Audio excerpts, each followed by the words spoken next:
It's the hardest part of the ring. Hey, the hardest part of the ring. Sometimes you go over that top rope and you bang your head on the ring apron. Why do you do that? That's when you feel like a big dope.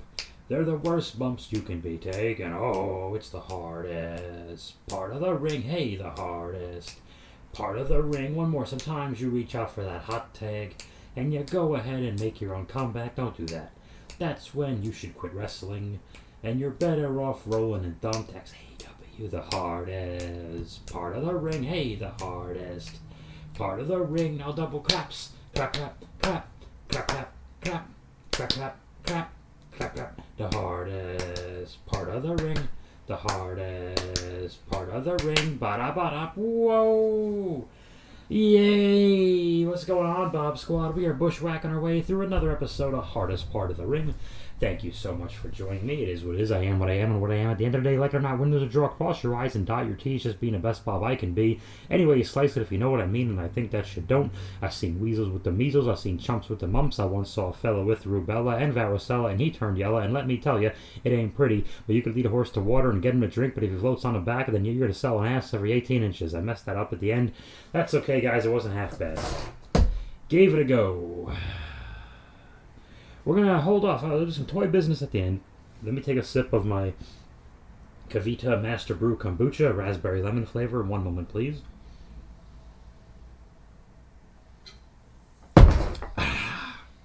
That was delicious, and it's good for my gut health. I'm trying to lose weight again, guys. I had taken 7 pounds off, and I put like 5 or 6 back on, and now I think I'm down 2 or 3 more. It's a fight. It's a never-ending fight. Sometimes the temptation of the chocolate beckons me and I lose. I'm trying to get better. One day at a time, I suppose. I don't know. What are we talking? Let's talk about Raw. Let's jump right into the wrestling. Call me crazy. Go ahead. Thank you. Call me crazy, but we start the show with Hulk Hogan slamming Andre the Giant. And then we are welcomed by John Cena's soothing voice, who tells us then, now, forever. We appreciate that. And this is great. What a great introduction to this show this was. No pause, no music, no video packaged. Lashley is already in the ring, and he's got muscles, and he's talking. He doesn't talk for more than 4 seconds, and says he's pissed off at Lesnar. I don't know. I'll stop it. He's pissed off at Brock Lesnar. He has big muscles, and he wants to kick his ass. He wants to fight him. Hit Lesnar's music. Here we go. And the two are brawling, and they're big, and they're beefy, and the meat is flying. And they let Lashley just get the better of him. Lashley's the madder of the two right now. Lashley, I forget what he does. I think Lesnar puts him into the ring apron first. Spine first. That looked like no fun, especially because the ring apron, if you didn't know, is the hardest part of the ring. And then Lashley ends up giving him a thing through a barricade and kind of a spine buster, like a big titty slam he likes to do. Picks you up by your titty. He gives Lesnar the big old titty slam through the announce table. And Kevin Patrick, one of the announcers, he's Irish. And that's it. They left. They went the other way with it. They made it 50-50. I have no idea. I think Lesnar's the heel here. And he's acting like it, but then again, they're happy to see him. I don't know. There's a bigger heel face problem coming up much later in this show. Much later. So it was a great opening segment. We opened the show, fight. Very Triple H-ish. I love that. Speaking of stuff Triple H likes, the OC is this is the Hulu edition. If you're just joining us, and if you're new to Hardest Part of the Ring, we only talk about the Hulu edition of WWE Monday Night Raw. Led to the ring by their friend AJ Styles, their good personal buddy, chum, pal, fella, compadre, amigo. AJ Styles leads the Orange. Every time I see OC, I think Orange County because I live in Southern California. But that's not the case. The original club, I guess, or just Gallows and Anderson. Anyway, those two guys, they wrestle the Alphas in a really long match. This match, I've lived in New York City apartments with better heat than this match. Nobody cared, but the OC needed the win, and they got the win. They defeated the Alphas. Not too much I can say about this, especially because I watched it yesterday, as of this recording. What's the difference? Yesterday is yesterday. Well, regardless of when you record stuff. It's still been a day. So, yeah, I don't remember too much about it. I remember the crowd in Oklahoma. I do know that. It was was really asleep for this, unfortunately. But the Judgment Day arrives, and that means they're going to be on TV for the next 30 minutes. They arrive, and they set up, because they're feuding with AJ, and they're going to, at the Saudi Arabia thing, they're going to fight AJ and his two friends. And what do? I think they beat up the good guys, or something. I don't know. Judgment sets up... Oh, they set up Dominic versus AJ Styles later tonight. So Dominic, the son of Rey Mysterio, Dominic Mysterio will wrestle AJ Styles later on tonight. Very good. AJ is very upset with Dominic, and he gets his match. Then Seth Rollins is out, and he's a bigger... Are they going to turn him heel yet? He's a bigger babyface every week. They're singing a song, he's pandering to them. He's wearing a funny red suit, and he's showing off his U.S. Championship, and Mustafa Ali won't go away. So he comes out, and, you know, he's got all the heat of Mr. Freeze, and Ali says he's going to be Seth Rollins' biggest problem, because Ali still wants a shot at the U.S. Championship, which doesn't make sense to me, because didn't he get one against Lashley and lose? I don't get it. And Seth punches him right in the face and kind of beats him up. So, okay. We just took a dump on his head. So, thanks for coming, Ali. JBL has returned and he's wearing pajamas. Yeah, his suit was too big, but it didn't matter. People were making fun of it online. So what? Oh, you're mad that JBL's getting bullied? Oh, wow. Yeah, let's all cry a tear for him. Now, JBL... cuts this wonderful promo, trashing Oklahoma City, getting everyone to passionately boo him and hate him and remind him that they hated him. He killed any nostalgia pops, especially a surprise nostalgia pop that you can possibly get. JBL squashed that right away. He introduces Baron Corbin, who no one is more unlikable than Baron Corbin. And then they talk about Dolph Ziggler, who is clearly there to lose to Corbin, and Dolph Ziggler loses to Corbin. JBL on commentary was really the bigger story here. The story was, well, Rey Mysterio just went to Raw, so SmackDown has to give one of their guys to Raw. I messed that up. Rey Mysterio just went to SmackDown, so SmackDown owes Raw a guy. And they got Baron Corbin brought to us by JBL, because someone needs to actually get heat and make us care. And the announcers, the Kevin Patrick, who's Irish, he mentioned that Rey Mysterio retired JBL at one of those WrestleManias in the mid to late 2000s. And that was that. And JBL got very upset at this, and they beat Dolph. And that was that. Nothing to write home about, and why would I waste my mother's time? AJ Styles, wow, this with on Hulu, things go quickly. AJ Styles, and he fights I wrote Ray. He doesn't. He fights Dominic. And a few notes, Dominic is not really selling for AJ all that great. And I know faces sell more than heels, but still, Dominic's going through motions. I mean, in my mind, Dominic would just be an average indie guy, if not for his last name. Sorry. Sure, he's a very nice guy, but nothing to look at, really. No real personality. I mean, Rhea is all the heat of that group. They did a distraction finish with Rhea, and Dominic got some kind of roll-up on AJ. That was like a schoolboy, and he put more body into it, which was good. And he got the 1-2-3 on AJ, which sets up a little bit of, dare I say the word heat for a third time? I don't want to, but a little bit of grr for their match in Saudi Arabia, which is still several weeks away. And why do we care? It's a glorified house show, but it'll be a Saturday thing on the network just for us to watch, which will take us to Survivor Series. What happens after Dominic rolls up Ray? Elias has returned. Elias comically explained that his younger brother Ezekiel's... Is it Ezekiel? Yeah. Ezekiel. Even Ezekiel thinks that his mind is gone. Weird Al Yankovic. Whatever. Elias plays his song. He tries to play a song and stupid Riddle interrupts him. Whoever is in charge of Riddle right now has given him Homer Simpson syndrome. Riddle is dumber every week. Now Elias returns.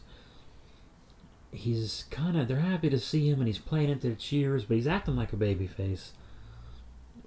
But Riddle's messing with him, which is supposed to make Elias a heel. But I have no idea who the heel really is here. It's not Riddle, and it's half Elias, not really. So Riddle wants to interrupt Elias' song, but usually Elias is an incredibly obnoxious dick to the people. And here he's kind of downplayed it, and he just says he wants to play a song that's really emotional. He does do the thing where he asks people to not to silence their cell phones and talk, but he says it a bit less obnoxiously than he used to, so he's kind of playing it up. And he's playing a few chords of a song, and Riddle's I like watching Riddle wrestle, but goddamn, he's a complete moron. He's dumber every week. He should be pissed off that he won one match against Seth, and he's always getting jumped and beaten up by Seth and losing these matches. And they remind us Riddle has a U.S. Championship match right after this. So he's not taking that seriously, so why should I take it seriously? And he's got a pair of bongos, and he makes some joke where he asks Elias if Elias wants to hit his bong, because that's what he calls it, one of his bongos or something. Because Riddle's high. And Riddle every week becomes Jim Brewer and Half-Baked. Every single week. He's dumber every week, and it's sad. It's sad to watch. Oh, pardon me. I always get the sniffles because I think it's because I close the window when I record, and then the dust stays in, I guess, or something. Because I don't have the second I open a window, I don't have the sniffles. It's only when I'm talking on this thing. Riddle, and it leads to Riddle and Seth's match. So Riddle. Let me go back up a second. Elias is first interrupted by Riddle, and Riddle says dumb things like Jim Brewer for 5 minutes. And then finally, Elias is playing a couple of chords on his keyboards. He doesn't have his guitar. He has the keyboards. He plays a couple of chords. He's about to sing. Seth Rollins interrupts him. So who... Seth is a heel, supposedly, on paper. Riddle's the babyface on paper. What the hell is Elias? He's being interrupted by the babyface. We're supposed to laugh at him. But then the babyface settles down and says, cool, let's play the song. And Elias is interrupted by Seth Rollins. Okay. Hold on. Then I'm back. I paused it for a moment to go sneeze. That really helped. Elias is interrupted a lot, but he's staying at ringside, and Corey Graves is upset about this. But 5 minutes earlier, Corey was happy that Elias was back. Except when Riddle came out, he said he was happy to see Riddle to interrupt Elias. And now he's mad Elias is stick. I don't know. Corey Graves hasn't made up his mind. So they do this brilliant finish. They do the finish in the middle of the match, because that's where a finish would go. Elias is now mad at Seth, even though it was Riddle who wasted 5 minutes of Elias's time. Elias could have played the song already without Riddle, but Riddle blames Seth. And finally, Seth flies out to the ring. He's having trouble with Riddle. And Elias gives a big knee lift to Seth Rollins on the outside and knocks him out. We go to break, and we don't find out how the hell. When we come back from break, we have no idea how the hell Seth Rollins is in charge again. So he's just pissing in the mouths of all the babyface is. Riddle and Seth are having a really good match. This is one of my favorite matches of theirs, because Seth was wrestling more like a heel and less like a guy trying to do cool moves. He was cheating and he was just being more vicious. He was more vicious. He was more aggressive here. I liked it. Of course, Riddle lost clean. Elias got into the ring. Seth realizes he can't beat Riddle. He tries to dare Elias to hit him. Seth wants Elias to hit Seth so Seth can be DQ'd and keep the championship. Elias won't fall for it. Seth super kicks Elias, so now Seth has two guys laying. He runs in. Elias runs in as well and crashes or jumps Seth or something. And Elias accidentally crashes into Riddle somehow, and that's not a DQ. We don't know why. And Riddle falls down and gets hit with a stomp by Seth Rollins. And Seth Rollins has both Elias, who just returned, and Riddle, who just beat him on a pay-per-view, lying there as the heel holds up his championship. Who booked this? Seth Rollins? Jesus Christ. Can't get anything on this fucking guy. He's like the Charlotte Flair of Raw. LOL. So, he leaves them laying, and Ali is returned. after mouthing off, cutting a bad promo, and then it wasn't bad. It was generic. I just don't believe him. There's something about the guy with Ali. I just don't believe anything he says. I don't know. He doesn't come off as this cool, pious, holier than thou guy to me that he pretends to be. It just doesn't. I don't buy it. But Elias beats up Seth and chases him away. Not Elias. Ali. Mustafa Ali beats up Seth, chases him away. Ali is wearing a yellow shirt. It is yellow, and he stands on the new announce table or whatever. And he's up high, and he's wearing yellow, which is good because I think he's like 5 feet tall, so now everyone can see him. And the show goes off the air. This is a quick review, guys. Sorry about that, but there's not much to say right now. AEW is the more interesting show for the bad reasons. It's the more interesting show for the constant accidents and injuries and insane booking and either a few really good and then many other amazingly bad promos. It's interesting for all the bad reasons. Because the train wreck imploding behind AEW is what's making the show interesting. WWE seems to be running very well. This show, Triple H was not there. He had COVID-19. That's like a virus or something. So he had to stay home, and Road Dogg Jesse James was in charge of the thing, as we're told on the interwebs. And it ran smoothly. I mean, Triple H is known to not be the micromanager Vince was, and the show had been written days before, as we're led to believe. So they just went with the plan, and everybody pretty much did what they were supposed to do. I'm sure tweaks were made here and there, as things are known to be, but by and large, everyone did what they were supposed to do. It was not a bad show. It was not a great show. I don't want to go into the 3-hour thing every week. I mean, we know the 3 hours hurts it. I only watched the 90-minute version on Hulu, and I'm exhausted for the last third of it every time. I feel like I've watched a whole 3 hours, and I haven't. There's always 2 or 3 segments that never make it. But I still feel tired at the end of this thing. So, I'm tempted to always fast forward entrances and stuff like that. It's rare on Raw that I fast forward stuff. Like, I don't know, with the Crown Jewel thing, I think it's November 5th. That's in Saudi. That's the Saudi Arabia thing. That's one of those ones where I'm not going to spend, because of the timing, it would be like 11 a.m. to like 3 p.m. on my Saturday. Like, I'm not doing that on my Saturday. Maybe later that evening, I'll skip around and I'll watch like a 2-hour version of that 4-hour mess. And just do that. Because I don't really need to worry about the house shows. It's kind of inconsequential. They do it now. At least this one's being done so that it's related to the product. But they're going to show you what you need to know on Raw anyway and SmackDown. So what's the difference? That's the program. Toy news. Thank you all to who watched the all 8 and the 8th being the final part of Insult and Injury, a series of Sunbob shorts. A new way I'm doing the Sunbob stories. Even though I much personally prefer the big long one video format, it's kind of just daunting for someone to sit down. I think I did the math. If you put all 8 episodes together of Insult and Injury, all 8 parts, it's over half an hour.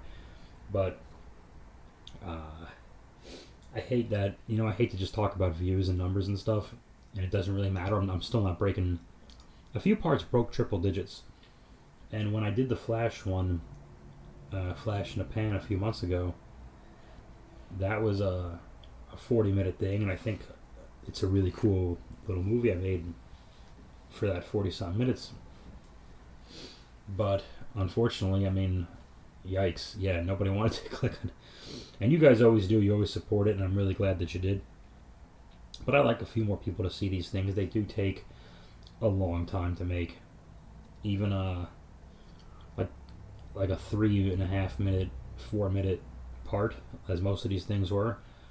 We're still looking at, we got to be looking at 6 hours of work for each one of those parts. Gotta be. So that's a lot. It's still a lot. So I hate to be all about views and everything else. Clearly, if you look at the hardest part of the ring numbers and even the fun boxing numbers, I could care less how low they are, just as long as the people who watch them enjoy them. And you Bob Squad, you guys know they're for you. So that's fine. With Sun Bobs, I'm like, I'd like to get a little, hate to say it, honestly, I like to get a little return on those. Just number-wise, nothing's monetized. Nothing's monetized. It's not like that. I'm not doing super chats. And only talk to the people who gave me anywhere from $2 to $20. So I can give them a snarky answer that takes 10 seconds. Not doing that. Just a little bit like, hey, a few extra G.I. Joe fans saw this thing and liked it. Maybe they told a friend. Cool. That's it. I'm not a selfish man. But the numbers were better on these. And I think this was fun too, because I got to release 1 or 2 of these things a week for the last couple of weeks. And, see you and watch you guys watch the journey with me. And that was really awesome. That ended up being a lot of fun. So much fun that I'm going to be less stubborn. I was trying to stick to my guns and say, oh, Motu will still be a big 30-40 minute thing. Nah. I don't know, about 3 or 4 minutes apart, maybe 5 or 6. Just because Motu is such an epic thing that things are going to take longer. And dialogue eats up time with these things, because I can't just do the voices. It takes longer to type the thing out and then watch it and give you an extra 1 or 2 seconds to read the thing. And because I want you to read it and then look at the picture too a little bit, especially if I need you to. So dialogue eats up time. So every time I'm writing one of these scenes, especially with like General Hawk, he always has to do all the exposition in these things. So, and Destro too. So when they do, Destro, Baroness, Hawk, and the Commander a little bit, whenever they start talking, I write these scenes and I'm like, oh boy, this is where the minutes are going to. Totally. And they're easy to make, but I want them to be exciting too. So just tell you what you need to know, and then we get on with it and try to put some interesting things in those dialogue pictures as well. So Motu, I have a nice little story mapped out. I just need to I have a lot of world building to do. For Eternia is a big place. Eternia is a very big place, and I couldn't do any Motu thing without Grayskull, but we spent half of higher Sacred Ground last year, the one I made. Half the thing had to be spent at Grayskull, and half of this thing will be spent at Grayskull too, but I'd like to bump or move around a little bit, and you can't just fight a Grayskull all the time. So gotta make it special. What am I gonna do? I might do something a little wild. I'm gonna build some cardboard and painted stuff like I usually do, but I'm thinking of doing just keeping it very childlike and having them fight on my couch or on my sofa a little bit. That's what I'm thinking. I don't know how I'm going to make that work, but I think it'll be funny. It'll be a nice background, and there's a charm to it, so we'll see. I don't know, we'll see. But I do appreciate all you guys seriously watching Insult and Injury, and the journey is cool. It is very cool, and watching you guys comment like, oh man, wonder what happens next, or oh, you called back to that thing from 1 or 2 parts ago. I love that.